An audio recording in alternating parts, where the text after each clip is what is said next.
시청자 여러분 안녕하세요. 와우넷 스페셜의 김명근입니다. 프로야구는 시즌 리그가 끝나면 다음 시즌을 준비하기 위해 선수들과 구단을 재정비하는 스토브 리그가 있죠.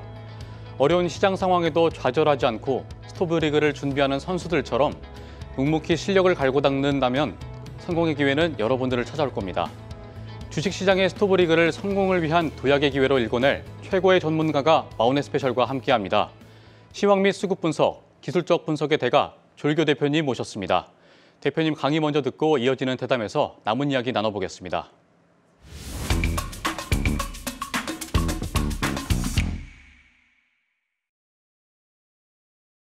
안녕하십니까. 와우넷 파트너 조일교라고 합니다. 자, 오늘이 네 번째 시간입니다. 그죠? 지난번에 그 CPI, 소비자 물가 지수 얘기를 하면서 어떻게 나올 것인가. 근데 제가 그 말씀 드렸죠. 소비자 물가 지수가 좀 높게 나온다 하더라도 시장 영향력 없다. 그냥 박스권에서 종목 장사가 계속 될 것 같다라는 말씀 드렸는데 역시나 영향력 없죠. 그죠? 예. 근데 왜 갑자기 또 3월 FOMC에서 50bp 인상 가능성 얘기가 막 나올까요? 그거는 CPI가 중요한 게 아니죠. 우리가 CPI 발표 나고 나서 굉장히 많은 일들이 일어났는데요. 특히 이제 소매 판매가 전월 대비 이렇게 일어났습니다. 보시면 마이너스 1%에서 3%까지 급등을 했습니다. 그러니까 3%로 급등한 거는 2022년 1월 이후로 처음이었거든요. 그래서 이건 뭐야? 소비가 너무 좋은 거 아니야? 경기가 너무 좋은 거 아니야? 이거 소비자 물가 지수가 중요한 게 아니네? 이거 잘못하다가 이렇게 소비가 좋으면 인플레이션이 다시 올라오는 거 아니냐? 이렇게 얘기하시는 분들이 계실 거예요. 근데 이 3월 달, 이제 1월 달이죠. 1월 달 3%는 우리가 조금 생각해 봐야 될 필요가 있는 게 이 원인을 따뜻한 날씨로 잡는 사람도 있고요. 근데 제가 볼 때는 이게 더 설득력 있는 것 같아요. 그러니까 조 바이든 대통령이 작년부터 시작해서 연금에 대한 부분을 상승시킨다라고 했죠. 올해부터. 그래서 그걸 8.1% 상승을 했기 때문에 이제 상승한 이유를 처음으로 적용받는 달이 1월입니다. 그렇기 때문에 그 연금을 받는 사람이 원래 그렇잖아요. 처음에 월급 타면 막 쓰잖아요. 그러니까 연금이 8.1% 이상 상승하니까 그 연금을 받는 층의 소비가 이렇게 딱 들어와서 일시적으로 따뜻한 날씨와 더불어서 이렇게 올라간 게 아니냐. 근데 2월 달부터 소매 판매가 계속 올라올지를 봐야 된다라는 얘기를 많이 하고 있습니다. 그래서 일각에서는 이 소매 판매가 올라와서 이거 경기가 너무 좋아지는 거 아니야? 연착륙 가능성이 있는 거 아니야? 이러다 물가 다시 올라가는 거 아니야? 그래서 3월 달에 50bp 인상 가능성 얘기가 막 나오죠. 근데 이것만 갖고 50bp 얘기가 나오겠습니까? 보시면 두 번째가 뉴욕 엠파이어 스테이트 제조업 지수죠. 근데 지난달에 마이너스 32.9를 찍었는데요. 예상치가 마이너스 18%인데 이번에 마이너스 5.8%까지 확 줄었어요. 그러니까 이 뉴욕 엠파이어 스테이트 제조업 지수는 뉴욕하고 뉴저지 쪽에 있는 제조업 지수를 얘기하는 겁니다. 근데 이것도 바닥 찍은 거 아니야? 소매 판매도 올라오고 이것도 바닥 찍고 이거 뭐지? 경기가 연착륙? 물가 올라가는 게 아니야? 이렇게 해서 또 이제 그 우려를 더 불러일으켰죠. 근데 그게 중요한 게 아니고요. 세 번째가 이제 화룡 점점을 찍습니다. 보시면 생산자 물가 지수인데 이건 MOM이니까 이제 전월 대비잖아요. 근데 이게 예상치가 0.4였는데 0.7이 딱 올랐어요. 그러니까 원래 경기가 이제 좀 침체로 들어가면 생산자 물가 지수가 안 올라가죠. 근데 이게 소비자 물가 지수 올라가고 생산자 물가 지수도 전월 대비해서 0.70 올라가니까 소매 판매 올라가. 제조업 지수 예상치보다 잘 나와. 그리고 생산자 물가 지수 전월 대비 예상치보다 잘 나와. 그리고 소비자 물가 지수 예상치보다 잘 나와. 이렇게 되니까 전반적으로 이건 뭐지? 이거 인플레이션이 또 올라오는 거 아니야? 막 이런 얘기를 하기 시작하는 거죠. 그래서 여기만 있는 게 아니라 그거 발표되고 나서 미국의 10년물 국채 금리가요. 확 올라가 버렸어요. 그래서 지난번에 연중 최고점 근처까지 확 올라가 버렸어요. 그러니까 10년물 국채 금리는 굉장히 이제 우리가 눈여겨봐야 되죠. 향후에 어떤 경기 상황과 또 물가에 대한 부분과 굉장히 연동을 하고 있기 때문에. 그래서 이 모든 것들을 이제 데이터를 접목하다 보니까 이거 뭐지? 3월달 FOMC에서 50bp 인상을 해야 되나? 뭐 이런 얘기가 막 들어오는 거죠. 그런데 이제 그거 나오고 나서 그 로레타 메스터 클리블랜드 연은 총재가 50bp 인상을 위한 강력한 경제적 사례를 보았다. 그리고 올해 금리 인하 예상하지 않는다. 이런 매파적인 발언을 막 하는 거예요. 좀 깜짝 놀랐죠? 두 번째는 제임스 블러드 세인트루이스 총재는 원체 대단한 사람입니다. 근데 이 사람이 그러니까 지난번 회의에서 50bp 인상을 나는 주장했다. 이게 이제 3월 달에. 그리고 금리 인상의 지속성이 필요하다 이렇게 얘기했죠. 근데 왜 시장에서 제임스 블러드 세인트루이스 총재의 발언을 사람들이 많이 주목을 했는가 하면 원래도 매파고 강성이었어요. 근데 지난번에 그 제임스 블러드 세인트루이스 총재가 파월 의장뿐만 아니라 그 디스인플레이션이라는 얘기를 블러드 총재도 같이 했단 말이에요. 그래서 그때 블러드가 웬일? 블러드가 저렇게 매파인데 왜 비둘기파로 돌았을지 이렇게 했는데 갑자기 얘가 또 갑자기 매파로 확 돌았으니까 이제 분위기가 좀 이상해지는 거죠. 그래서 시장에서 이제 50bp? 예전 같으면 3월 달 FOMC 신경도 안 썼단 말이에요. 근데 그 딱 나오니까 이제 사람들이 시장에서 어떻게 하면 좋은 그런 막 시장 상승이 박스권에 딱 갇히면서 3월 FOMC 보고하자. 이렇게 이게 확 돌아서는 겁니다. 그렇죠? 그래서 지금 시장이 이제 박스권에 갇힌 이유가 그거예요. 이제 안 가잖아요. 막 1월 달 정말 잘 가고 2월 초까지 가다가 확 막혀버리잖아요. 그러니까 이런 이유가 있다라는 것들을 보시면 되겠죠. 그러면 이제 3월 FOMC 결과 나오면 또 시장이 좀 움직일까 그렇게 생각되겠죠.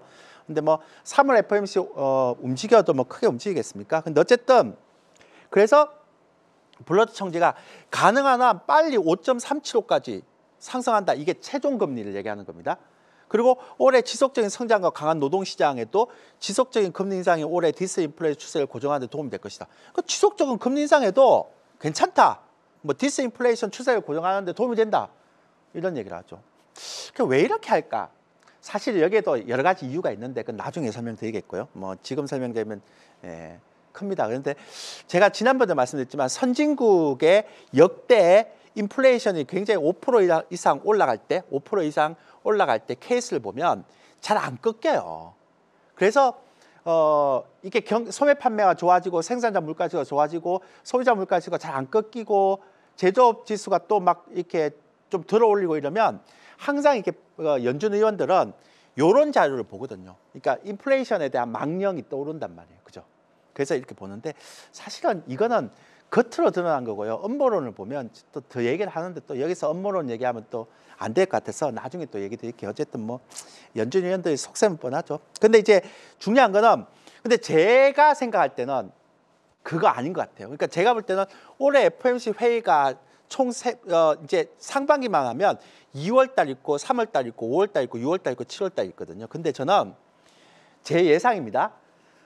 예전에는 3월 달 끝날 것 같은데 이번에는 그렇게 안 될 것 같고요. 3월 달에 25pp 인상하고 5월 달에 25pp 인상하면 끝일 것 같아요. 저는. 그러면 결론적으로 얘기해서 저는 5월 달에 FOMC에서 금리 인상 끝난다. 그러면 5월 이후부터 시작해서 지수는 다시 올라간다. 그러면 5월까지는 계속 박스권에 같이 가능성이 있다. 종목 장세다. 이렇게 저는 생각합니다. 아무리 제임스 블러드가 뭘 얘기하고 뭐 아까 말씀드렸지만 저는 이렇게 봅니다. 제 말이 맞는지 틀린지 한번 보세요. 네. 저는 그렇습니다. 여기서 뭐 자세한 얘기하면 또 시간이 끝이 없기 때문에 넘어가고요. 자, 두 번째. 아니 대표님 요즘 왜 이렇게 코스닥이 좋아요? 이렇게 코스닥이 강세 현상 원인과 지속 가능성이 있습니까? 이렇게 얘기하는데 당연히 코스닥이 좋을 수밖에 없죠. 왜냐하면 이걸 제가 보면서 할까요? 최근에 제가 이거 1주차 할 때 이런 얘기했거든요. 거래소는 잘 안 산다. 그러니까 코스닥은 잘 안 산다. 거래소만 산다 이랬거든요. 근데 최근에 이제 코스닥의 외국인들이 1분기만 1조가 넘었었어요. 엄청나게 사죠. 그러니까 거래소는 오히려 9조까지 올라갔다가 7조 이하로 7조 초반대까지 떨어졌습니다. 외국인들 매수가. 즉 이제 코스닥을 사는 거예요. 근데 왜 사느냐? 예전에는 금융위기의 가능성이 막 고조됐잖아요. 작년까지만 생각해 보세요. 유럽이 막 굉장히 안 좋다 뭐 이렇게 하고 뭐 유럽에서 대마가 하나 무너진다 그랬는데 유럽 날씨가 따뜻해지면서 유럽의 주식시장이 전고점에 근접해 버렸죠. 그러니까 금융위기는 그냥 이 금융위기에 대한 리스크가 없어져 버렸죠. 그다음에 채권시장도 옛날에는 레고랜드발 막 채권시장 작은 경색 막 나왔는데 AA 등급에서 뭐 오버부킹이란 뭐냐면 AA 등급의 회사채 발행하면 500억 발행했는데 막 1000억씩 들어오고 2000억 이거 좀 있으면 이제 트리플 B까지도 막 이렇게 될 거라고 얘기를 막 할 정도로 채권 시장도 급속하게 안정됐죠. 그래서 2002년 하반기에 금융위기 우려로 원래 금융위기가 날 것 같다라고 생각하면 우량주는 잘 안 떨어지고 어떻게 됩니까? 코스닥 종목이 꽉 떨어지죠. 약한 고리가 먼저 떨어지니까. 그러니까 너무 과도하게 하락을 해서 지금 이런 기술적 반등이 나오는 거죠.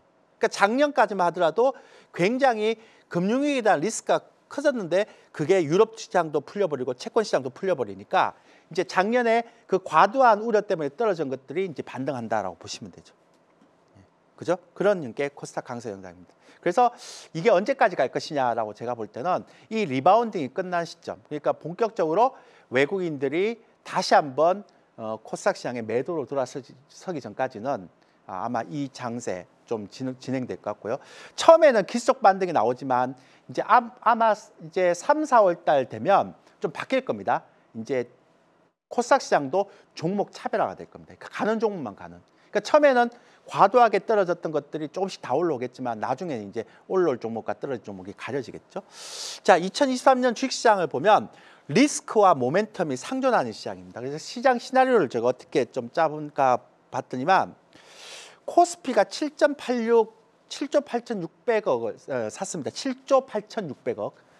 2023년도 3월 달에 3조 샀고요. 5조 샀고 그 총 합해갖고 17조를 샀는데 지난번에 그렇게 산 적이 있습니까? 2000년도 이후로 한 번도 없었습니다. 근데 문제는 수출 증감률이 계속 떨어지는 와중에 계속 17조를 닮았다. 이런 얘기죠. 그러면 올해 시장이 나쁠 것 같지 않다라고 생각합니다. 그러니까 아까 말씀드렸지만 소매 판매라든지 고용 지표라든지 이런 게 좋아지는 거 보면 제가 볼 때 5월 달에 금리 인상을 중지하고 나면 뭐 소비자 물가에서 5%만 떨어지면 돼요. 그러면 연착륙에 대한 이슈 때문에 또 올라갈 수 있다. 그래서 저는 시나리오를 올해는 좋게 봅니다. 근데 또 하나 여기서 뒷받침할 수 있는 게 금융투자와 개인의 인버스 투엑스 싸움인데요. 작년에 3월 달에는 금융투자가 계속 인버스 투엑스라는 건 시장이 떨어졌을 때 수익이 나는 상품을 인버스 투엑스라고 얘기하죠. 우리가 이른바 곱버스라고 얘기합니다. 개인들이 좋아하는 상품이죠. 근데 작년에 3,000선 이상에서 금융투자가 굉장히 인버스 투엑스를 많이 샀는데 올해는 금융투자가 다 팔아버려요. 지금 이렇게. 작년 10월 달부터. 그리고 그걸 누가 받아갑니까? 예, 개인들이 벌써 1조를 받아갔습니다. 자, 개인들이 곱버스를 막 사는데 시장이 떨어질 수 있습니까? 시장이 떨어지면 개인들한테 이익을 주는데 물론 개인들한테 이익을 주는 건 좋은 거죠. 근데 현실에서는 그렇지 않잖아요. 근데 개인들은 계속 하방을 보고 지금 곱버스를 사고 있는데 시장 상황은 그렇게 될 가능성이 있다 없다? 예, 저는 볼 때 좀 없어 보입니다. 그래서 이것도 좀 있고요. 그다음 외국인들 선물 누적도 보면 마이너스가 잘 안 나요 최근에. 그러니까 어제까지를 보면 이게 뭐 시장이 떨어지면 마이너스 3만 개 이렇게 쳐야 되는데 외국인들도 선물도 시장을 아랫 방향으로 잘 안 보는 것 같아요. 그냥 박스권을 보지. 상승을 왜 못 보는지 아세요? 보통 상승장을 보면 선물이요 한 3만 계약에서 4만 계약 정도 누적을 쌓이거든요. 근데 제가 최근 한 달 동안 봤는데 14,000, 15,000 안 넘어가더라고요. 그러니까 외국인들은 딱 시장을 박스권을 보는 거예요. 그리고 그래서 사서 올리고 그다음에 코스닥 너무 많이 떨어졌으니까 최근에 한 1조 정도 사서 올리고 이런 형태로 가고 있는 것 같아요. 그렇게 보시면 되고요. 그래서 이제 이게 되게 중요한데 제가 이걸 설명할까 말까 고민하다가 설명했어요. 잘 보세요. 이거 여러분들 해석하는 게 되게 중요한 거예요. 제가 처음으로 공개하는 겁니다. 자, 보세요. 개인들의 수급을 제가 좀 볼게요. 굉장히 이제 분석이 좀 차별화되는 분석일 수도 있어요. 잘 보세요. 우리가 개인들이 작년에도 굉장히 많이 샀다라고 생각하잖아요. 근데 우리가 매물대가 그러니까 지수가 올라가는 건 개인들의 매물대가 되게 많다라고 생각해서 지수가 못 올라간다고 생각하는 건데 되게 재밌어요. 왜 재밌는가 하면 개인들이 작년에요. 그러니까 2021년도 재작년에 지수 3,000선 이상에서 코스피를 66조를 사고 삼성전자하고 삼성전자 우선주하고 합친 거를 36.32조를 샀어요. 그러니까 3,000선 이상은 분명히 개인들의 매물이 빡빡하게 있어요. 근데 보세요. 작년 같은 경우는 삼성전자하고 삼성전자 우선주를 포함해서 17조를 샀어요. 근데 코스피에서 개인들이 전체 산 금액이 16조 68이에요. 자, 그러면 재미있는 분석 들어갑니다. 작년에 2,600에서 2,700선에 삼성전자 우선주 샀던 17.76조를 빼면 개인은 실질적으로 뭐예요? 순매도예요, 작년에는. 그렇지 않습니까? 그러니까 삼성전자 우선주가 전체 코스피 상금액보다 많다는 건 요걸 빼면 삼성전자하고 삼성전자 우선주를 빼면 코스피는 어때요? 예, 마이너스예요. 그러니까 2,600이나 2,700은 매물대가 안 된다라는 거예요. 지금은 아니겠지만. 그러니까 매물대를 자꾸 얘기하지 말란 말이에요. 작년에는 삼성전자하고 삼성전자 우선주를 제외하면 개인들은 순매도다 이런 거 얘기하는 거죠. 그 신용융자는 단기 좀 올라가는데 요거는 이제 변동성 요인이니까 중요하지 않고요. 예. 그래서 이제 제가 볼 때는 2월달, 3월달 지수가 조정을 보이고요. 그 다음에 5월달 FOMC에서 금리 인상이 좀 마무리가 되고 CPI가 만약에 5% 이하로 떨어지면 5월달, 7월달에 아마 시장에 올라갈 수 있다. 그리고 3월달에서 5월달까지는 박스권에서 계속 새로운 주도주가 나오고 있다. 이렇게 보면 됩니다. 그래서 제가 설정했던 거는 1월 달에 로봇 AI가 갔잖아요. 2월 달에 2차전지 소재하고 폐배터리하고 SM이 갔잖아요. 그럼 3월 달은 어때요? 주총에 있는 시기란 말이에요. 그러면 행동주의 펀드가 움직이고 있는 이런 주도주가 나오겠죠. 최근에도 보니까 SBS 행동주의가 들어올 가능성이 있다 그러니까 뭐 SBS 중소형주 막 올라가 버리잖아요. 그러니까 이제는 주총가에서 행동주의 펀드가 굉장히 형태를 볼 수 있고 4월 달도 주도주가 나올 수 있겠죠. 그래서 4월까지는 박스권이고 계속 주도주의 순환매 장세, 중소형주 순환매 장세가 1월 달에서 4월 달까지 계속 나오고요. 자, 5월 달 되면 어떤 일이 벌어지느냐? 5월 달에 FOMC 있죠. 5월 달 FOMC에서 금리가 이제 마지막으로 제가 인상될 거라고 얘기했잖아요. 그러면 금리 인상이 마지막이 되고 CPI가 5% 이하로 떨어지면 5월, 7월까지 이제 시가총액 대형주들이 마지막 반등하면서 2,700, 2,800을 찍을 것이다. 그래서 올해는 미국의 리쇼링 정책이 현재 미국의 경기 지표를 연착륙을 만들고 있기 때문에 시장에 대한 걱정은 안 하셔도 됩니다. 이렇게 시나리오를 작성했습니다. 그래서 4월까지는 주목 장세. 그리고 5월달, 6월달, 7월달은 시가총액 대형주가 반등하면서 시장이 이 정도 되면 고점을 찍을 것으로 올해 상반기 증시 시나리오를 제가 제시해 드리겠습니다. 됐죠? 이상입니다. 안녕하세요. 조일교 스페셜의 조민재입니다. 항해술에서는 최종 목적지가 어디인지보다는 목적지까지의 과정이 더 중요하다고 하는데요. 투자도 이와 비슷합니다. 성공에 도달하기 위해서는 우선 현재의 시황에 비춰 나의 포트폴리오를 점검하고 적절한 매매 전략을 수립하는 과정이 중요한데요. 23년간 한국경제TV의 대가자리를 지켜온 기술적 분석의 전문가 조일교 파트너가 성공을 향한 나침반이 되어드립니다. 조일교 스페셜의 QR 이벤트도 빼놓을 수 없죠. 방송 화면에 QR코드를 찍으시면 조일교 파트너만의 스페셜 자료집 링크를 보내드리니까요. 방송에서 만나지 못했던 틈새 정보까지 가득 얻어가시기 바랍니다. 시황을 타고 성공 투자로 향하는 조일교 스페셜. 그럼 계속해서 만나보실까요? 네, 대표님 귀한 강의 잘 들었습니다. 이 금리 인상의 기조가 이어지는 가운데 난관을 탈피하기 위해서라도 투자 공부를 게을리해서는 안 되겠다는 생각이 듭니다. 대표님 오늘 또 어떤 내용으로 강의를 해주실 건가요? 오늘은 이제 네. 캔들에 대한 내용을 강의할 건데요. 이게 이제 굉장히 우리가 보통 얘기할 때 이평선 얘기 또 거래량 얘기했잖아요. 네. 근데 이제 오늘은 캔들 얘기인데 캔들은 좀 많은 얘기들이 있어요. 근데 네. 캔들의 속성부터 좀 얘기를 해야 되지 않을까 싶어요. 속성부터. 제가 예. 매번 얘기하는 거 있죠. 뭐 이평선도 그렇고 주식 거래량도 그렇고 뭐 하는 거 아니다. 암기하는 거 아니다. 왜냐면 바뀔 수 있으니까. 예. 캔들도 마찬가지예요. 그래서 만약에 내가 어떤 캔들의 패턴이 되게 좋다라고 생각하면, 그러니까 내가 막 요런 패턴이 되게 좋다라고 생각을 했는데, 만약 우리 서점 가면 그런 거 있잖아요. 네. 대박 나는 뭐 10가지 패턴, 30가지 패턴 있잖아요. 네, 30일까지 패턴. 네. 네. 그걸 봤어요? 그런 거 캔들 책 보면 그런 거 많이 있잖아요. 예, 맞습니다. 근데 그런 걸 누가 딱 보고 나서 외웠다 쳐요. 근데 100명이 그런 거 외웠어. 네. 근데 어느 특정한 시점에 그 캔들이 딱 나왔어요, 일봉에서. 그러면 명건 씨도 그렇고 다른 100명들이 그 라인이 좋다고 생각해갖고 막 동시에 그 가격대에 사버리면 세력들이 개인들이 들어오는데 그냥 그걸 놔두겠어요? 그냥 안 두죠. 그럼 어떻게 하겠어요? 밑으로 뺐다가 올리겠죠. 네, 한번 뺐다가. 네. 그러면 얘네들 입장에서는 바로 땡기던 뭐 며칠 뺐다 땡기던 그것도 뺐는데 개인들이 안 팔어.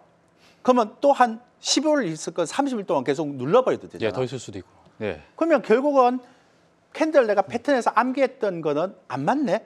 음. 그러니까 이게 시세 왜곡이 나오는 경우도 있고 네. 이랬으니까 캔들의 패턴을 그냥 대박 나는 패턴은 요거다 이렇게 암기하는 건 제가 볼 때 굉장히 좀 어때요? 명건 씨가 생각할 때 좀 이상하죠. 이제 좀 위험할 수도 있을 것 같아요. 위험할 수도 있죠. 그러니까 네. 그래서 주식시장이 플렉스블한 시장인데 이렇게 막 그런 형태를 보면 안 된다라는 게 바로 이런 거거든요. 네. 그래서 제가 매번 얘기 드리는 게 이제 캔들의 패턴 얘기할 때 캔들의 속성을 얘기할 때요. 네. 처음에 가장 말씀드린 게 이거예요.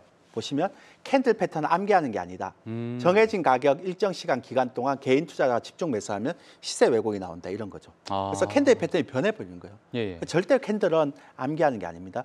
그리고 주식시장에는 정답이 없고 시세에 순응하는 것이니까 캔들 패턴에도 정답이 없습니다. 그래서 기준에 맞는 오늘 배운 것도 마찬가지예요. 네. 매수 타이밍과 원칙이 어긋나면 반드시 손절해야 됩니다. 그러니까 요거는 반드시 기억하시고 네. 속성을 우리가 생각하시면 됩니다. 그리고 나의 투자 기간을 반드시 사전 숙지해야 됩니다. 만약에 명건 씨가 단기 투자자라 그러면 뭘 봐야 돼요? 일봉하고 일봉이나 분봉이나 그렇죠. 예. 중기 투자라면 뭐 봐야 돼요? 중기 투자라고 하면 이제 주봉을 봐야 되죠. 그렇죠. 예. 주봉이나 월봉 봐야 돼요. 월봉까지다. 네. 그러니까 결국적으로 해서 캔들의 패턴의 속성은 뭐냐면 나의 투자 기간을 반드시 숙지하고 투자 스타일에 맞게 그 캔들 패턴을 이용해야 돼요. 그리고 매수 타이밍과 손절 타이밍이 달라질 수 있어요. 왜냐면 일봉을 예. 볼 때랑 주봉을 볼 때랑 달라질 수 있죠. 예, 예. 그리고 제가 많이 얘기 드렸던 것처럼 거래량이 수반되지 않는 장대 양봉과 장대 연봉은 의미가 없다. 이것 좀 이해되세요? 뭔 얘기인지? 거래량이 수반이 되지 않으면은 의미가 없다. 네. 만약에 장대 양봉인데 거래가 안 들어오는 장대 양봉이다. 예. 의미가 없죠. 그렇죠. 네. 예. 왜냐하면 예를 들어서 거래가 없는데 장대 양봉이라는 거는 큰 세력이 그러니까 만약에 큰 호재가 있어. 그러면 얘네들이 급하게 막 사야 되잖아. 네. 그럼 막 사서 막 올려갖고 장대 양봉이 된 거랑 네. 아무 재료도 없는데 그냥 개인들을 속이기 위해서 거래도 없이 그냥 장대 양봉 싹 만드는 거랑 나중에는 여기에 세력이 세게 올라왔는지 안 세게 올라왔는지 차이가 있잖아요. 그렇죠. 그렇죠. 그리고 장대 음봉은 뭐예요? 매물대죠. 네. 그러니까 만약에 개인들이 막 들어왔는데 세력이 빡 쳤어. 그래갖고 장대 음봉이 확 났어. 근데 이게 거래가 엄청나게 많이 나는 건 실제 세력이 팔았던 거고 네. 거래가 없는 장대 음봉은 세력이 개인들한테 장대 음봉이 왠지 좀 안 좋아 보이잖아. 네. 그 거래 없이 장대 음봉을 만든 걸 수도 있죠. 아. 그래서 캔들만 보지 말고 그 네. 캔들이 만들어질 때는 반드시 거래량이 수반되지 안 되는지 반드시 봐야 된다. 거래량이 예. 없는 장대 양봉이나 장대 음봉은 의미가 없다. 이해되세요 이거? 예, 예. 그러니까 세력이 얼마나 세게 들어왔는지 안 들어왔는지 강도를 알 수 있다는 걸 네. 말씀드리는 거죠. 그래서 아무래도 이제 투자자들이 제일 많이 참고하는 게 이제 실제 매매를 할 때 캔들이 가장 중요한 지표라고 생각이 되거든요. 그렇죠. 그래서 이제 캔들 패턴을 암기하시는 분들이 참 많으신데 어. 대표님 말씀을 듣고 보니까 이거는 별 의미가 없는 거네요. 그렇죠. 예. 그다음에 거래량도 같이 봐야 된다. 네. 거래량이 들어갔는지 안 들어갔는지를 살펴봐야 된다. 그 꼭 필요한 거죠. 네. 예, 그런 식으로 얘기하면 됩니다. 그래서 네. 캔들의 속성에서 보면 중기 투자자의 경우도 그렇고 단기 투자자의 경우도 있고 캔들과 주봉 캔들의 콜라보 이렇게 해야 되고요. 중기도 마찬가지입니다. 암기하면 안 됩니다. 주식 투자는 창의력을 가지고 해야 되는 부분이 있다. 이게 속성입니다. 네, 그러면 오늘 대표님 말씀 듣고 이제 캔들에 대해서 정확하게 정복할 수 있는 시간이 될 것 같아요. 그럼 시청자들에게 이제 오늘 어떤 내용들을 주로 이제 들려주실 건지 한번 다뤄주시면 좋을 것 같습니다. 단기 투자자들을 위한 캔들 패턴, 그 다음에 중기 투자자들을 위한 캔들 패턴을 이제 총 5가지, A 타입, B 타입, 중기는 A 타입, B 타입, C 타입으로 이렇게 제가 구분을 했습니다. 이렇게 보시면 되는데요. 나중에 우리 명건 MC께서도 네. 다 들어보고 네. 본인이 어떤 스타일이 맞는지 한번 얘기를 해보세요. 예, 한번 골라볼게요. 네, 한번 골라보세요. 네. 그래서 제가 매번 얘기 드리는 게 기법이나 패턴이 많다고 좋은 거 아니다. 어떤 사람들은 그런 얘기 하더라고요. 와, 나는 주식하는 기법이 한 100가지가 돼. 막 이런 사람. 예. 30가지가 돼. 막 그렇게 얘기하지만 정작 수익률 대 상위권자나 제야 고수대 매매 방법 보면 굉장히 심플합니다. 그래서 단순하고요. 핵심적인 거 딱 3-4가지 매매법만 보유하고 있거든요. 네. 근데 이제 매매법이 많다 적다 이게 중요한 게 아니고요. 제가 볼 때는 얼마나 중요한 건 매매 기법을 많이 보유하고 있는 것보다 얼마나 원칙과 기준을 잘 지키느냐 하는 게 이게 진짜 중요한 형태의 흐름이다라고 보시면 될 것 같고요. 네. 그래서 요거를 반드시 기억하신다면 이제부터 단기 투자자를 위한 패턴들을 이제 들어가시면 될 겁니다. 이게 앞에 나왔던 것 자세. 자세. 그러니까 이런 것들은 절대로 가지지 마라. 이해되시죠? 예. 그런 것만 생각하시고 이제 앞으로 단기 2개, 중기 3개 이렇게 배워보도록 하겠습니다. 네. 그러면 이제 투자 유형이나 성격에 따라서 캔들 패턴이 또 다르게 활용이 될 수 있다는 거를 이제 언급을 해주셨는데 이 캔들을 단순하게 지표로만 생각했던 분들에게는 이번 강의가 그야말로 캔들의 재발견이 될 수 있을 것 같습니다. 이 단기 투자자들이 참고할 만한 캔들 패턴 유형이 또 어떤 것들이 있을까요? 저는 이 A타입을 딱 얘기하기 전에 네. 제가 주변에 있는 사람한테 이 A타입 자 하지 마라고 얘기합니다. 너무 위험해요. 너무 공격적이다. 너무 네. 공격적. 너무 공격적이라는 거예요. 네. 위험하다는 건 공격적이라는 건데, 근데 이거는 선수용이에요. 그러니까 내가 손절을 정말 잘하는 사람이다. 그리고 내가 전업 투자자다. 네. 이런 사람들은 했으면 좋겠어요. 투자를 전문적으로 하시는 분들은 네. 괜찮은데. 명건 씨도 제가 볼 때 이거는 안 맞는 것 같은데 모르겠어요. 나중에 한번 들어보고 한번 생각해 보세요. 네. 근데 이제 이 매매의 가장 기본은 뭐냐면 보세요. 확률의 게임이 아니라 수익률의 게임이에요. 네. 그리고 이제 손절 라인을 되게 짧게 짓는 거죠. 그리고 네. 일봉 종가 관리가 이제 되느냐 안 되느냐. 그리고 제동거리 이런 얘기를 하는데 그 혹시라도 이게 정말 세게 올라갔던 종목들은 나중에 살짝 떨어져도 뒷파동을 반드시 주거든요. 혹시 네. 자동차 타보셨어요? 그럼요. 그 한 50km를 달리다가 브레이크를 딱 밟으면 바로 서버리죠. 예, 바로 멈출 수 있죠. 그리고 근데 한 120km 달리다가 브레이크를 딱 밟으면 어떻게 돼요? 제동거리가 좀 있네요. 쭉 나가버리잖아요. 예. 반대로 똑같은 얘기인데 그 한 5m 높이에서 공을 딱 떨어뜨리면 리바운딩이 작겠죠. 네. 근데 한 30m에서 공을 떨어뜨리면 리바운딩이 어떻게 해요? 되게 크죠. 네, 폭이 크죠. 근데 사람들은 보통 이렇게 생각해요. 내가 만약에 거래량이 막 터지면서 단기적으로 막 올라갔던 종목들이 거래량이 반드시 터져야 됩니다. 거래량이 막 터져갖고 단기적으로 한 30%간 종목들을 사람들은 굉장히 너무 많이 갔다고 부담스러워해요. 아. 근데 그런 종목들은 떨어져도 예. 제동거리가 있단 말이에요. 뒷파동이 나오고 죽는다고요. 아. 그러니까 여러분들이 그래서 거래량 터지고 막 거래량 터지면서 단기적으로 많이 올라갔던 종목들 선수들이 좋아하는 거지. 거래량 안 터지는 종목도 조금씩 올라갔다가 떨어질 때 제동거리가 없어요. 그쵸. 50km 달리다가 브레이크 밟아버리면 그냥 바로 서버리는데. 예. 그래서 이게 선수들 매매는 아까 보시면 제동거리가 되게 중요합니다. 그러니까 제동거리. 뒷파동 손절. 그래서 이 사람들은 거래량이 막 터지면서 단기에 굉장히 세게 올라갔던. 그래서 그런 종목들을 하이 리스크, 하이 리턴, 로 리스크, 로 리턴을 만드는 건데요. 네. 이것도 개인 투자자들이 요 기법을 보고 저 기법이 좋네 그러면서 그 시점에 똑같은 패턴에서 확 들어가 버리면 또 시세 왜곡 나올 수 있단 말이에요. 아. 그러니까 나보고 조일교 대표 당신 왜 맞지도 않은 거 그거 갖고 나와서 이렇게 하지 말고 네. 손절 라인을 지키면서 하라는 얘기예요. 그만큼 힘드니까. 그리고 네. 우리 명건 MC 네. 확률의 게임과 수익률의 게임 이건 확률의 게임이 아니고 수익률의 게임이라는 거 있거든요. 요거는 설명을 한번 해주셔야 될 것 요거 제가 차트 보고 설명하면 안 될까요? 아, 예. 나중에 보고 나서 설명을 좀 해드릴게요. 그러면 제가 설명해드리기 전에 네. 제가 차트 다 보고 하면 우리 명건 MC가 이거 무슨 얘기인지 이해됐다 그러면 저한테 설명해 주세요. 알겠습니다. 됐죠? 네. 예. 자 그러면 제가 실전 종목 차트를 하나씩 볼게요. 이게 네. 이제 포스코 케미칼, SBS 컨텐츠허브, 현대로템, 에코프로, 셀바스 AI 이런 것들 일본 캔들의 패턴 유형을 15에서 20% 수익률 목표로 해서 제가 나온 패턴을 이렇게 잡은 겁니다. 그러니까 일자를 다 보고 그러니까 예. 참고하시면 되겠습니다. 그러니까 이제 차트로 넘어가겠습니다. HTS로. 그래서 HTS 넘어가면서 실제적으로 하나씩 봐드리도록 하겠습니다. 자, 네. 처음에 포스코 케미칼이 있어요. 제가 이걸 한번 볼게요. 네. 제가 무조건 거래가 터져야 된다고 했잖아요. 자, 이 거래 터졌습니까?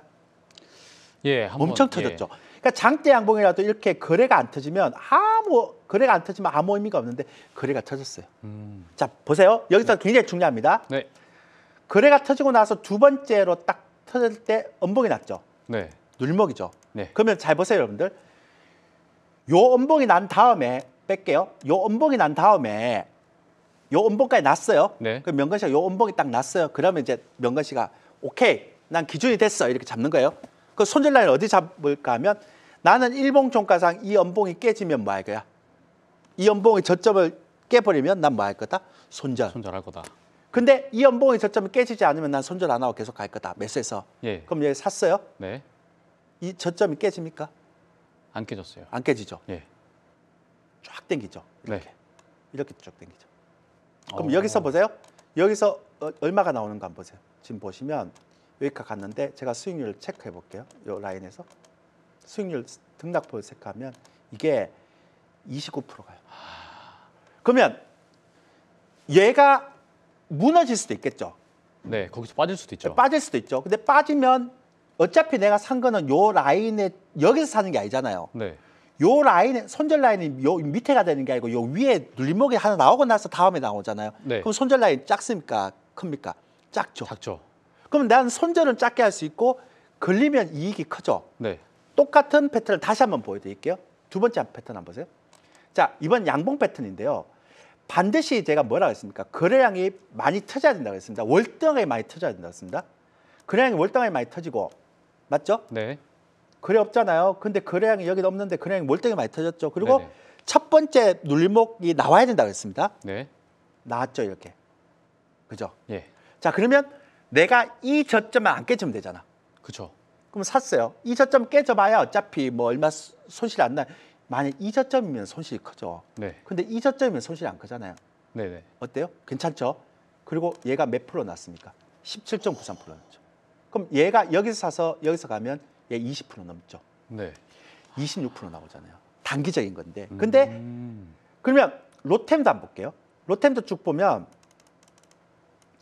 자, 잘 기억하세요. 자, 요 거래량 없다가 거래량이 엄청나게 터졌죠. 그죠? 네, 갑자기 한 번 확 솟네요. 예. 그리고 눌림목이 있습니까? 없습니까? 있죠. 네. 자, 이 저점이 깨집니까? 안 깨졌어요. 얘는 아까보다 시간이 좀 걸리죠. 예. 뭐 이렇게 시간이 좀 걸린다니까 웃으세요. 요 정도야 뭐 한 달도 안 되는데 보름밖에 안 걸리는데. 근데 걸리다가 결국 가버리잖아요. 안 깨지니까. 그러니까 바로 가는 것도 있고 이렇게 한 보름 동안 눌렸다 가는 것도. 이제 문제는 우리는 요 라인이 안 깨진다는 게 중요한 거죠. 예. 단 거래량은 월등하게 터졌을 때 얘기고요. 네 번째, 자 에코프로 볼게요. 자, 쭉 올라가다가 여기서 우리가 거래량이 터졌는데 못 샀어요. 네. 근데 다시 한번 거래량이 터지네. 그러고 나서 음봉이 나옵니까 안 나옵니까? 한 번 나와요. 나오죠. 네. 그럼 이 저점 깨집니까 안 깨집니까? 안 깨지죠. 안 깨졌어요. 그러면 여기 사면 되잖아요. 그리고 이만큼 올라가죠. 마지막을 하나 보여드릴게요. 제가 마지막을 하나 보여드리면 그 저기 셀바스 AR이라고 있어요. 이것도 보면 똑같아요. 아까도 얘기 드렸던 것처럼 쭉 보면 예전에도 마찬가지지만요. 이 라인도 여기서 어떤 특정한 라인에서 거래가 터지고 나서 이 저점이 안 깨지는 형태가 있어요. 이렇게 거래 터지고 안 깨지죠 이게. 네. 올라가잖아요. 그죠? 똑같은 거죠. 근데 그러면 여기서 제가 아까 다시 그 라인으로 갈게요. 그러니까 네. 지금 이 부분에 대한 설명이 됐죠. 일봉이 거래가 막 터지면서 일단 장대 양봉이 나야 되고 네. 그 다음에 눌림목이 한번 눌림목이 나야 되고 나와야 되고. 그러면 그 다음 눌림목이 나온 다음에 우리가 이제 접근해야 될 거 아니에요. 그죠? 그 가장 중요한 선이니까. 근데 그렇게 만약에 접근했을 때 실패할 수도 있고 성공할 수도 있잖아요. 네, 네. 근데 만약에 실패했으면 눌림목만 깨지면 되니까 손절 라인은 3% 이내로 되게 작아지겠죠. 네. 어차피 일봉 종가니까 예, 그날 3시 종가만 보면 되니까. 네. 근데 걸리면 어떻게 돼요? 걸리면 20%? 수익이 많이 나오죠. 20% 30% 나잖아요. 그죠? 방금 보여주신 것만 해도 가장 적게 났던 게 한 17% 정도 나왔었나요? 그렇죠. 많이 나면 30%까지 30% 올라가는 나죠. 거. 예. 그럼 제가 지금 얘기했을 때 다시 이걸 한번 보여줄게요. 확률의 게임을 한번 볼게요. 네. 자, 이게 지금 이 매매 A타입 매매는 가장 중요한 게 확률의 게임이고 확률의 게임이 아니라 수익률의 게임이라고 했잖아요. 그러면 제가 예. 지금 제가 얘기하는 게 무슨 얘기인지 이해되세요? 만약 이런 패턴을 장대 양봉이 딱 나오고 나서 그 다음에 눌림목이 딱 났어. 근데 그게 내가 들어갔어. 네. 그 눌림목 나오면 다음 날 손절 낳고 들어갔어. 근데 내가 10종목을 들어갔어. 이런 패턴을. 예. 근데 내가 7개 손절했어. 예. 그 3개만 살렸어. 네. 근데 7개 손절했는데 한 종목당 손절을 3% 했어. 그러면 총 손절금액 얼마예요? 21%. 21%죠. 그러면 3개만 살렸는데 20%씩 먹었다면 수익금은 어떻게 돼요? 60%. 60%죠. 아. 그러면 내가 확률은 70% 손실이고 성공 확률은 30%지만 예. 수익률은 어때요? 내가 더 높죠. 예. 21% 40% 손절에 60%, 40% 내가 이익이잖아. 네. 이게 이제 확률의 게임과 수익률의 게임이에요. 아. 그러니까 이런 거예요. 근데 왜 이걸 제가 여러분들이 하지 말라고 얘기하는가 하면 네. 너무 어려워요. 실제 해보면.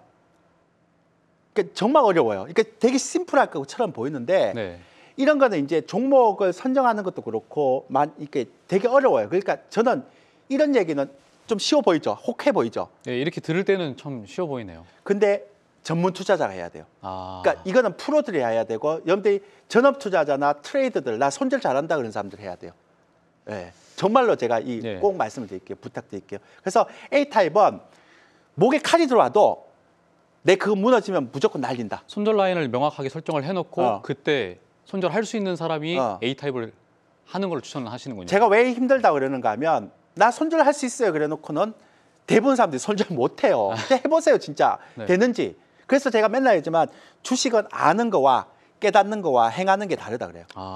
알잖아요. 그럼 알면 다 될 것 같죠. 해보세요. 안 돼요. 내가 아는데 왜 안 됐을까? 또 깨달아요. 다음 해야지. 또 해요. 또 안 됐네. 지난번에 그런 미스가 있었을 때 깨달아요. 또 해요. 안 돼요. 그러니까 아는 것 플러스 알고 나서 또 많이 깨져야 돼요. 깨지면서 깨달아야 돼요. 깨닫고 나서 또 깨져야 돼요. 그리고 나중에 뭐예요? 아는 거와 깨달는 거 지나서 기계적으로 손절하고 막 이래야지 이제 행할 수 있어야 돼요. 누가 뭐 이래 얘기하더라. 나 또 봐. 좀 이거 아까운데 이래도 나는 목에 칼이 들어와도 손절하겠다. 이제 행하는 단계가 되면 비로소 고수가 되는 거예요. 그렇군요. 그래서 아는 것과 행하는 것, 아는 것과 깨닫는 것, 행하는 거에서 행하는 게 제일 힘든데 이거는 행할 수 있는 사람들만 하는 거예요. 이해됐죠? 네. 그래서 이 매매는 예. 조금 트레이드용이다. 그렇게 정리하고 넘어가죠. 전문가의 영역이다. 전문가의 고수들의 영역이다. 고수들의 영역이다. 네. 오케이. 손절을 확실하게 할 수 있는 고수들만 예. A 타입을 추천하시고 예. 그 중장기적으로 바라보는 사람들은 절대 못하겠네요. 이거는. 근데 너무 위험해요. 네. 손절 못하면. 근데 이제 어떤 분이 이런 얘기해요. 그러면 대표님, 일봉에서 거래량이 막 터지는 양봉이 나오는지 어떻게 합니까? 제가 모든 차트를 통해서 찾아서 다 제가 체크해야 됩니까? 아닙니다. 한번 보세요. 이거 보면 요즘 HTS 되게 좋아요. 예. 주간 거래량 폭증 종목 이렇게 검색을 해요. 그래서 2월 15일부터 2월 20일까지 기간 거래량 상위 이렇게 갖고 검색을 하잖아요. 네. 그러면 이제 많이 올라가야 장대 양봉이잖아요. 네. 그러면 요 기간 동안에 많이 올라간 종목들, 거래량이 터지면서 많이 올라간 종목들 이렇게 1위부터 쫙 나와 있어요. 코스닥도 이렇게 다 나와요. 그러니까 HTS가 종목은 다 잡아줘요. 예. 그 종목 중에서 여러분들이 골라서 괜찮을 것 같다라는 10종목을 하면 돼요. 단 트레이드만 하세요. 네. 꼭 이거는 굉장히 공격적인 매매다 이렇게 말씀드리면 됩니다. 대표님 제가 궁금한 게 또 생겼는데 네. 갑자기 이제 조금 더 어려운 패턴들을 또 배워보고 싶기도 하고 A 패턴 말고 또 다른 패턴들도 있을 것 같아요. 있죠. 근데 있는데 네. 앞서 말씀드렸지만 이 패턴들은 그러니까 A 패턴은 너무 어려워서 도저히 못하겠다. 그러면 이제 저는 개인적으로 B 패턴을 많이 이제 여러분들한테 말씀드립니다. 이게 B 패턴 뭐냐면 여기 이제 보시면 단기 투자자를 위한 캔들 패턴 이용법 이렇게 돼 있거든요. 네네. 이게 이제 B 패턴입니다. 이제 이게 뭐냐면 좀 쉽게 설명드리면 이제 아까는 굉장히 공격적으로 얘기하잖아요. 네. 그런 건 아니고 난 한 달 목표로 하겠다. 한 달. 한 달 목표로 하겠다. 근데 이거 되게 중요한 거는 우리 이제 명건 씨하고 우리 시청자분들하고 이제 뒤에요 단기 투자자들이 하는 거는 똑같아요. 그러니까 우리가 신경 안 써도 됩니다. 이게 B 타입인데요. 잘 보세요. 어떤 주식이 그러니까 아까는 캔들 하나였잖아요. 이제 캔들 하나 말고 어떤 주식이 여기서 요 땅에 갖고 한번 쭉 상승하는 그 파동이 있을 거 아니에요. 일봉으로. 네. 그 파동이 있다가 많이 올라갔으면 이제 물론 어떻게 해야 돼요? 기간 조정이라는 걸 받거든요. 한 보름 정도 이렇게 쭉 받아요. 네. 그런데 보세요. 이렇게 일봉상의 하나의 패턴이 급등한 이후에 이거는 여러분들 저 강추입니다. 강추. 우리 시청자들한테도 강추고 여기 지금 녹화하시는 모든 제작진뿐만 아니라 명건 씨한테도 강추. 괜찮아요. 이거는 위험하지 않아요. 그래서 되돌림 파동을 이용하는 겁니다. 이렇게. 되돌림 파동. 그래서 한번 급등한 이후에 되돌림 파동이라는 게 이제 기간 매수 이렇게 이용하는 거거든요. 이렇게 눌림목 이렇게 하는 거. 근데 거기에서 눌림목을 23.6에서 61.94에서 분할 매수하는 거예요. 일봉입니다. 일봉. 그리고 되돌림 파동 설정 기준은 반드시 거래량이 터지고 난 뒤에 상승한 시점부터 시작해서 긴 눌림목 조정이 시작되는 고점. 어렵죠. 그러니까 하나의 패턴을 보면 돼요. 그리고 이거는 캔들의 일봉 패턴 이용하고 분할 매수하고 손절 기준을 준수한다 이렇게 돼 있거든요. 요거 해당되는 종목들이 요런 종목들이에요. 이렇게 가는 종목들. 근데 요거 한번 볼까요? 네. 이제 하나 보자고요. 네. 제가 HTS를 보면서 하나하나 제가 그걸 이제 제가 말씀드릴게요. 자, 아까 제가 뭐라 했습니까? 한번 보세요. 네. 아까는 포스코 케미칼처럼 이렇게 캔들 하나가 이렇게 나와서 이렇게 했던 거잖아요. 예. 그 요거 되게 공격적인 매매고. 그죠? 네. 캔들 하나만 가지고 했던 건데. 하나만 갖고 있죠. 근데 네. 이제는 어떻게 되는가 한번 보세요. 코론 글로벌이 있어요. 그러니까 요 라인에서 보세요. 이렇게. 예. 자, 보면 얘가 여기서부터 시작했죠. 네. 그 여기까지 올라갔죠. 예. 그리고 여기서 조정 보였잖아요. 네. 캔들 하나가 아니잖아요. 이거 무너져 버리잖아요. 예, 예. 이건 캔들 하나가 아니잖아요. 그죠? 네. 그러면 요 시점과 요 시점을 잡으세요. 그래서 요걸 0으로 놓고 요걸 100으로 놓으면 돼요. 네. 그러면 요걸 쫙 이렇게 놓으면 어때요? 요 시점에서 아까 우리가 봤을 때 61.8하고 61.8, 그러니까 100에서 61.8에서 23.6 요 사이에 들어오면 분할 매수 산다 그랬죠, 제가. 네네. 어때요? 들어오죠. 예. 그리고 나는 23.6까지도 안 가. 난 38.2까지만 볼 거야. 이렇게 해도 돼요. 그러니까 그거는 설정이 나름이에요. 여기도. 본인이 설정하기 네. 나름이다. 네. 그러면 여기서 만약에 내가 분할 매수했으면 갔으면 이렇게 가면 이게 60%가 나요. 아, 거기서 들어가도 60% 네. 올라가네요. 그러니까 이건 아까보다 훨씬 더 센 패턴이죠. 네. 근데 리스크는 없죠. 훨씬 더 네. 그게 여유를 두고 가는 거니까. 예, 예. 근데 보세요. 그럼 손절 라인 어디 잡습니까? 얘가 일봉 종가상 23.6을 이탈하면 바로 손절하는 게 아니에요. 이거는 네. 여유가 있어요. 그러니까 아까 말씀드렸지만 이렇게 갑자기 이렇게 올라갔던 종목이 거래량이 없이 이렇게 떨어지잖아요. 네. 그러면 내가 흡사 이게 23.6을 이렇게 깼다 하더라도 반드시 뭐는 줘요? 뒷파동을 줘요. 뒷파동이 61.8까지 올라와요. 아. 그러니까 나한테 리스크가 없는 거예요. 예, 예. 그러니까 나는 손절도 좀 넉넉하게 해도 되고 매수를 해서 걸리면 더 수익이 나는 거죠. 아. 아까랑은 좀 다르죠. 예, 예. 그 되돌림 파동 이용하는 거예요. 위험 부담이 적네요, A보다. 적죠? 네. 한 번 더 볼게요. 네. 모아 데이터라는 종목이 있어요. 그럼 잘 보세요. 이것도 여기서 시작했잖아요. 네. 파동이 이렇게 갔잖아요. 예, 예. 여기 왜 이렇게까지 갑니까, 대표님? 얘가 거래량이 시작했고 얘가 거래량이 터졌고 그다음 거래량 없이 떨어진 라인 이 라인이니까. 아, 예. 그러니까 얘를 0으로 잡고 얘를 100으로 잡아보세요. 그러면 얘가 어땠습니까? 아까 했지만 여기잖아요. 61.8에서 38.2. 네. 여기 찍었잖아요. 아. 그리고 이렇게 올라가잖아요. 이게 아까보다는 일반인들이 하기가 훨씬 더 좋아요. 예. 자, 또 볼까요? 루신 로봇 볼게요.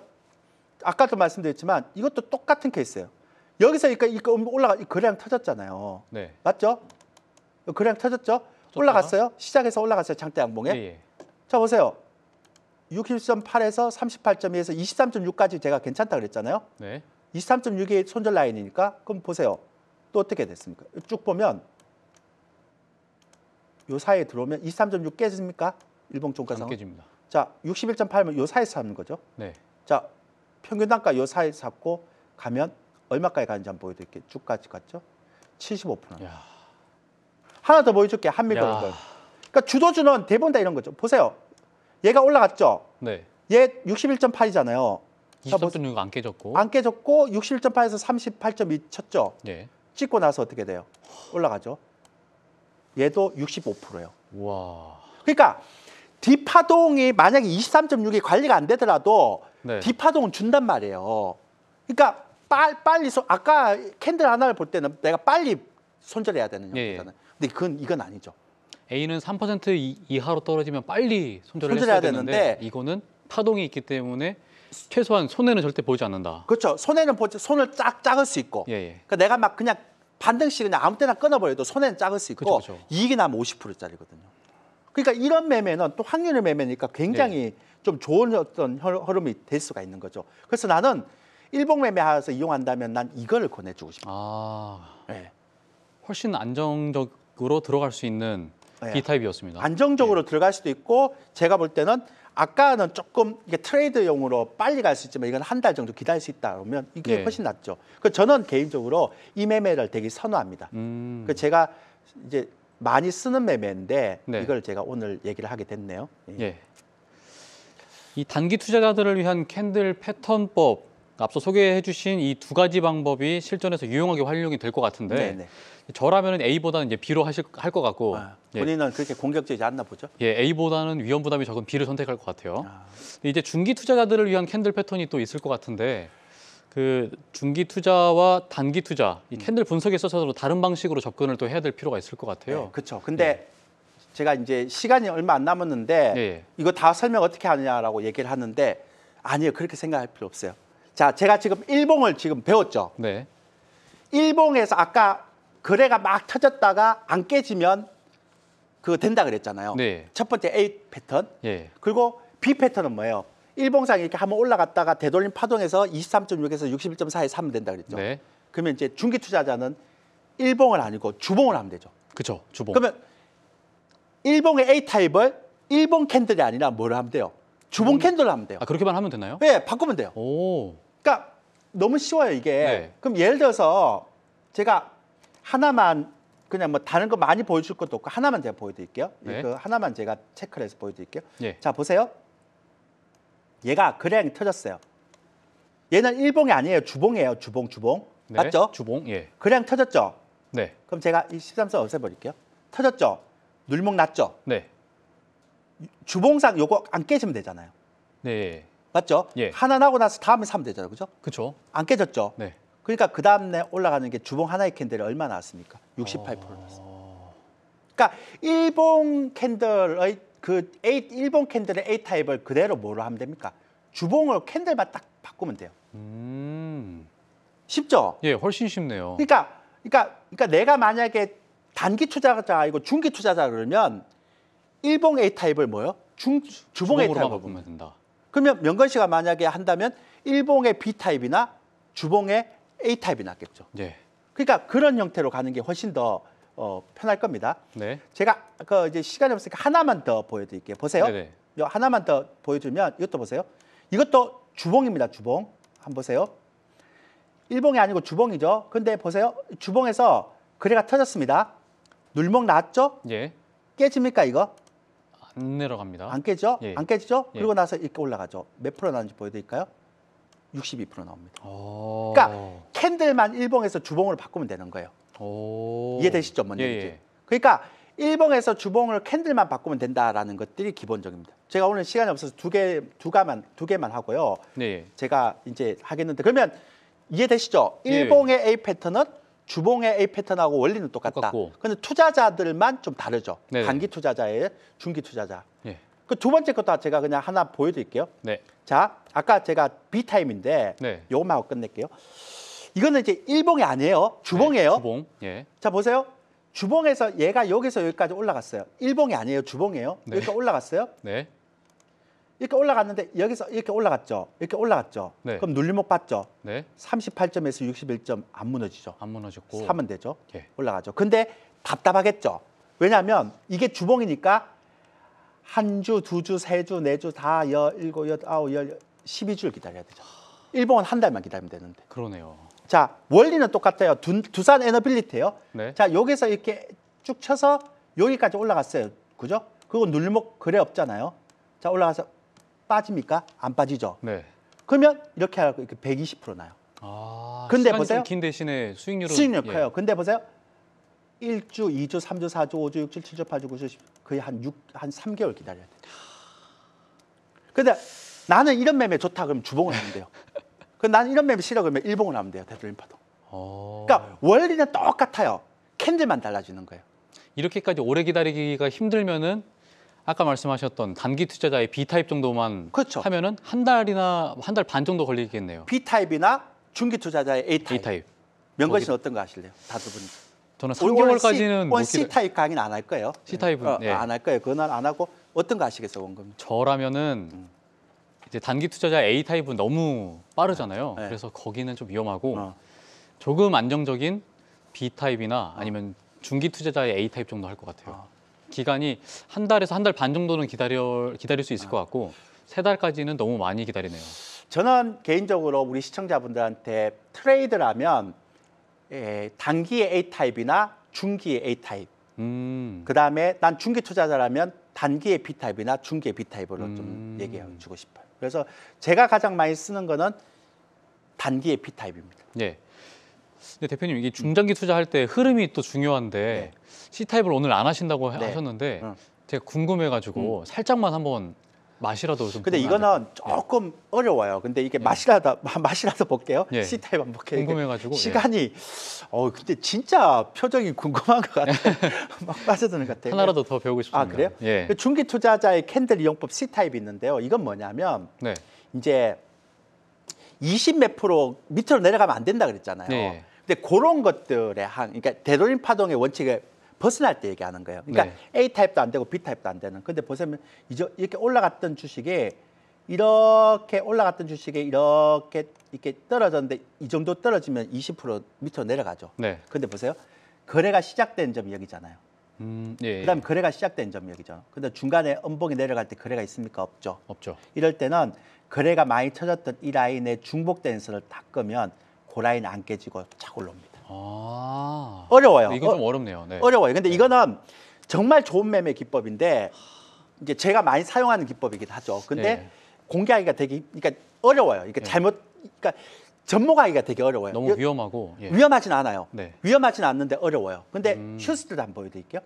얘가 이렇게 올라갔잖아요. 근데 이렇게 올라갔는데 얘가 여기는 얘랑 중복이 안 되잖아요. 그러니까 텀이 벌어져 있잖아요. 근데 얘랑은 이 거래가 많이 터졌던 이 저점을 찍고요.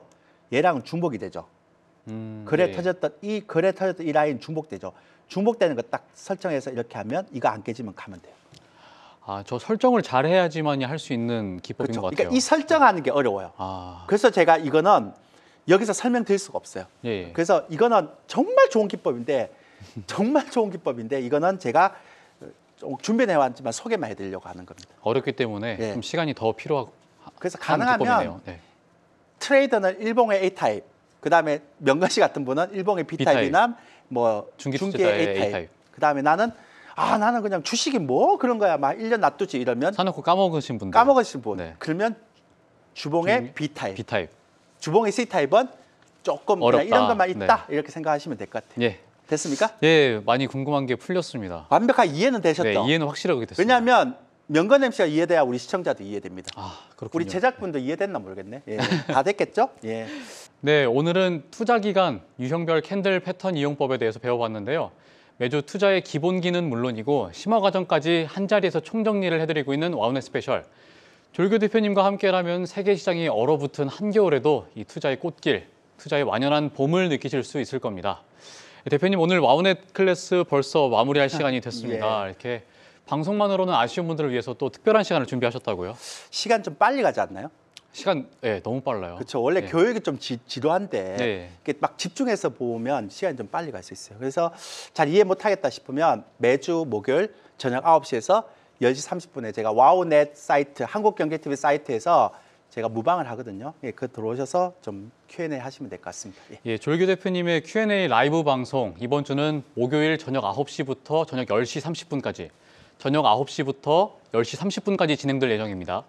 와우넷 홈페이지에서 조일교를 검색하시면 와우넷 파트너 조일교 대표님의 특별한 공개 수업에 참여하실 수 있습니다. 와우넷 스페셜의 애청자분들이시라면 놓치지 않으시길 바라겠습니다. 대표님 오늘도 귀한 시간 내주셔서 감사합니다. 감사합니다. 조일교 스페셜 4번째 시간, 8번 중에 벌써 절반을 넘겼는데요. 오늘은 캔들 패턴의 속성과 활용법에 대해서 이야기 나눠봤습니다. 남들은 모르게, 남들보다 더 빠르게 큰 성공으로 향하는 길, 스페셜 클래스와 조일교 대표가 그 이정표가 되드리겠습니다. 지금까지 한국경제TV와 와우넷 파트너 조일교 대표와 함께했습니다. 저희는 다음 이 시간 찾아뵙겠습니다. 시청해주신 여러분 고맙습니다.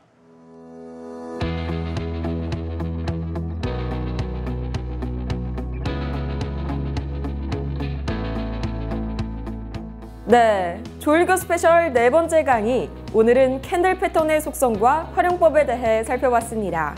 높은 파도가 치듯 연일 불안한 시장에 여러분의 걱정이 많으실 텐데요. 무려 23년간 한국경제TV와 함께한 기술적 분석의 베테랑, 조일교 파트너가 있다면 넘지 못할 파도는 없습니다. 여기서 끝이라면 아쉽겠죠? 조일교 스페셜에서 준비한 QR 이벤트 참여 방법 함께 알아볼까요? 지금 스마트폰으로 방송 화면에 QR코드를 찍어보세요. 방송에서 다루지 못한 더 많은 이야기를 담은 스페셜 자료집 링크가 제공되니까요. 여러분의 많은 성원 바랍니다. 시황을 타고 성공으로 향하는 조일교 스페셜. 그럼 다음 이 시간에도 함께해 주세요.